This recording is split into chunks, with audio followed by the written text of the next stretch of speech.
I want the story this time. You'll get the story. Okay. Salut tout le monde, c'est Xavier, bienvenue sur WatchMojo français. Aujourd'hui on se retrouve pour le top 10 des acteurs qui ont révélé d'obscures vérités sur les films qu'ils tournaient. I don't sympathize with Shirley. I have nothing to hide. Well, don't you touch me! Pour cette liste, on va s'intéresser à des films populaires dont la réalisation a pris des tournants sombres en coulisses, de quelque façon que ce soit, les acteurs révélant par la suite le prix qu'ils ont dû payer. Cela va sans dire, mais certains des sujets abordés seront discutables, sensibles, voire polémiques. D'accord, pas d'accord avec notre classement? Dites-moi le fond de votre pensée en commentaire. Numéro 10, Buddy Ebsen, le magicien d'Oz.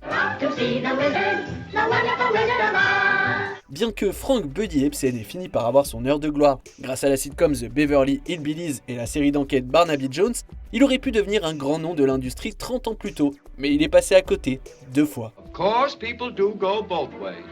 À la base choisi pour jouer le rôle de l'épouvantail, juste avant le tournage, il a échangé son rôle avec son collègue Ray Bolger pour jouer l'homme de fer. Enfin, presque. Well, you're perfect now. My neck. My neck. Perfect? Bang on my chest if you think I'm perfect. Après avoir subi une réaction grave au maquillage fortement concentré en aluminium, son rôle dans ce foutu film, ce sont ses mots, a été réattribué. Don't cry now. We haven't got the oil can with us and you've been squeaking enough as it is. Les conséquences ne se sont pas arrêtées là, puisque toute sa vie, il a traîné des problèmes respiratoires. Numéro 9, Uma Thurman, Kill Bill Volume 1. Uma Thurman et Quentin Tarantino partagent une longue histoire à Hollywood. You didn't think it was going to be that easy, did you? You know, for a second there?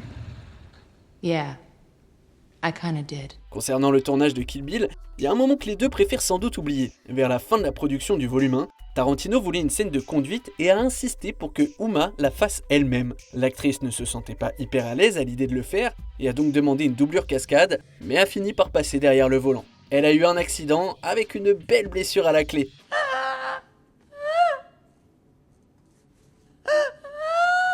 Les producteurs de Miramax n'ont été d'accord de sortir les images de l'incident qu'à condition qu'Uma signe un papier les déchargeant de toute responsabilité.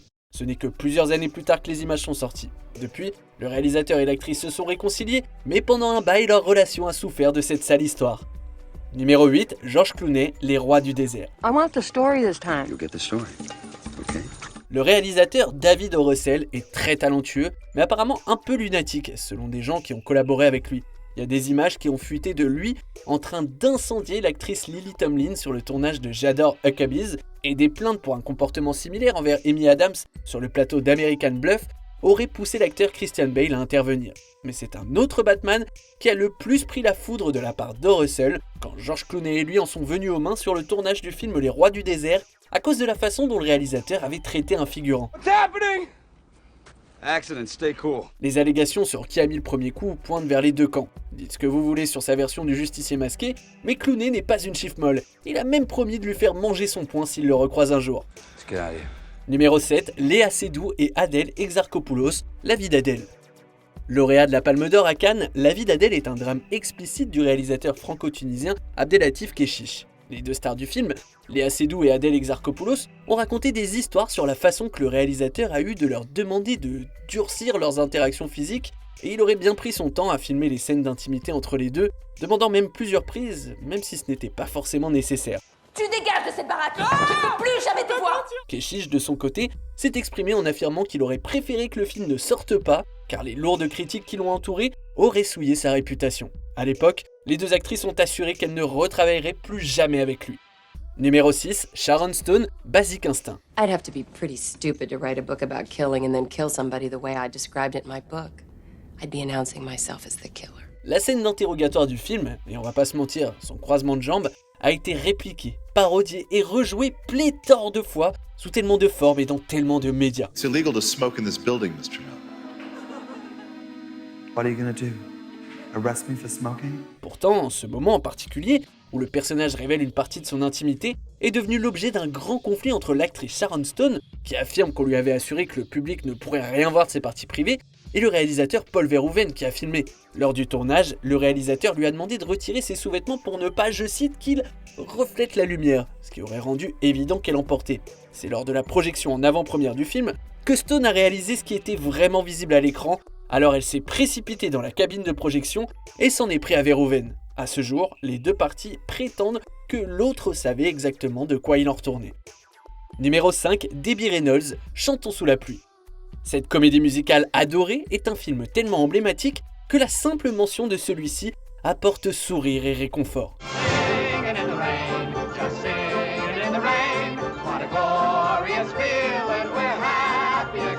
Donc c'est un peu une désillusion d'apprendre que l'énergie mise dans la réalisation du feel-good movie ultime n'était pas aussi positive qu'on l'aurait pensé. Gene Kelly était apparemment vachement dur avec Debbie Reynolds, âgé seulement de 19 ans à l'époque. Il l'aurait poussé aux larmes à cause de son manque d'expérience en danse professionnelle. Well, I'd like to see you act. What are you in right now? I could brush up on my English or bring along an interpreter. That is, if they'd let in a movie actor. Si on en croit ce qu'elle dit dans ses mémoires, après l'avoir trouvée en larmes sous un piano, Fred Astaire l'aurait prise sous son aile et lui aurait remonté le moral avec de précieux conseils emplis de sagesse. Mais bon, pour les vibes joyeuses, on repassera. You heard of Kathy, now do it.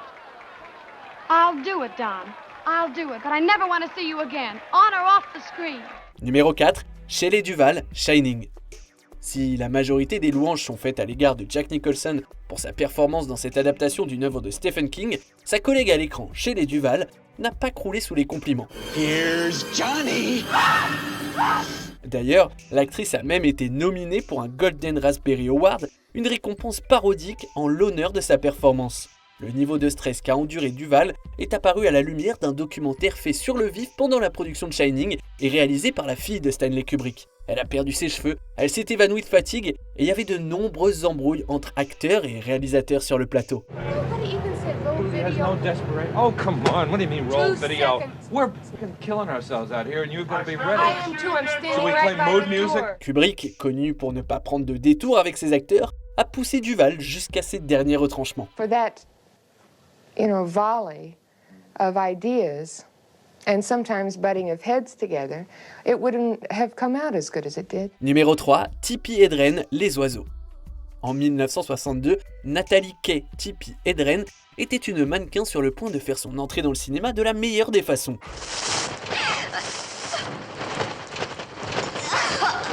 En moins d'un an, elle a joué dans son premier long métrage, réalisé par l'homme potentiellement le plus influent d'Hollywood, Alfred Hitchcock. Et malgré des comparaisons favorables à Grace Kelly, Tippi Hedren n'a retravaillé avec Hitchcock que sur un seul long métrage, parce que leur relation a viré au toxique. Well, something like that. Oh, I'm sorry, I don't mean to sound so mysterious. Hedren a affirmé que Hitchcock lui avouait une véritable obsession et l'a soumise à une longue campagne de jalousie possessive et à tout un tas de comportements inappropriés. Il y a même eu un film dédié à toute cette période qui est sorti des décennies plus tard, avec Sienna Miller à l'affiche. Oh look, the moon is full tonight. Reminds me of my favorite fantasy about you. Numéro 2, Maria Schneider, Le dernier tango à Paris. Bien que seulement âgée de 19 ans à l'époque, la future carrière d'actrice de Maria Schneider était plus que prometteuse à cette époque. Choisie pour son rôle opposé à la légende hollywoodienne Marlon Brando, Schneider s'est embarquée dans une production menée par le réalisateur Bernardo Bertolucci, Le dernier tango à Paris. Plusieurs scènes exigeaient d'elle une nudité totale, dont une au caractère sexuel si explicite qu'elle a obtenu un classement X. Le problème, c'est que la fameuse scène simulée a été planifiée en grande partie sans qu'elle ne soit au courant de tout. So you're here. What did you answer? Go get the butter. I have to hurry. I have a cab downstairs waiting. Go get the butter. Ce qui n'a fait que s'ajouter à la douleur émotionnelle de Schneider, du manque de consultation, au mépris et à son sentiment d'humiliation. I wanna go. I can't make love in this bed anymore. Can't. It's disgusting. Avant de dévoiler notre numéro 1, voici quelques mentions honorables, ou plutôt déshonorables. Eli Roth, Inglourious Basterds. L'incendie à l'apogée du film a presque coûté la vie à plusieurs personnes. Ellen Burstyn, L'Exorciste, de vieilles techniques de réalisation d'Hollywood ont provoqué une cascade qui l'a blessée. I had a rig around my midriff with a wire coming out the back and the stuntman was pulling me. Marina Sirtis, Le Justicier de New York. On l'a poussé à tourner une scène à caractère sexuel. On arrive presque à la fin. Nous publions de nouvelles vidéos chaque jour, alors avant de continuer, abonnez-vous et activez la petite cloche et les notifications sur téléphone pour ne rien rater. Numéro 1, Martin Sheen, Apocalypse Now. I think Willard was definitely responsible for Marty's breakdown. Ce n'est un secret pour personne que le réalisateur Francis Ford Coppola est une sacrée personnalité sur le plateau de ses films.